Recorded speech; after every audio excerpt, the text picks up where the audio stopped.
Hi friends, சூப்பரான காஞ்சிபுரம் கோவில் இட்லி எப்படி செய்யலான்னு பார்க்கலாம் வாங்க. இதுக்கு ஒரு மாவு ரெடி பண்ணணும். 1 கப் பச்சரிசி, 1 கப் புழுங்கலரிசி, 1 கப் உளுந்தம்பருப்பு, மூணையும் சேர்த்து நல்லா மிக்ஸ் பண்ணி ஊற வச்சு மாவு அரைச்சி எடுத்துக்கோங்க. மாவு இந்த மாதிரி கட்டியாக இருக்கணும். ரவை பதத்தில் நல்லா அரைச்சி எடுத்துக்கோங்க, மையாக அரைக்கக்கூடாது.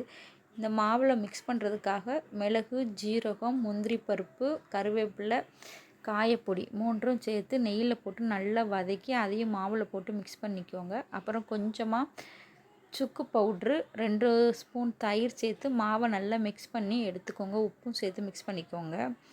அப்புறம் நார்மலாக இட்லி வைக்க மாதிரி நமக்கு எந்த ஷேப்பில் வேணுமோ அந்த பாத்திரத்தில் கீழே கொஞ்சம் நெய் தடவி இந்த இட்லி மாவையும் சேர்த்து ஊற்றி வைங்க. நான் இன்றைக்கி பவுல் தான் எடுத்திருக்கேன் இட்லி அவிக்கிறதுக்காக.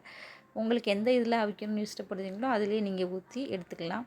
மாவு நல்லா உப்பி மேலே இட்லி வெடித்து வந்திருக்குது பாருங்கள். அப்போனா இட்லி நல்லா அவிஞ்சிருக்குன்னு அர்த்தம்.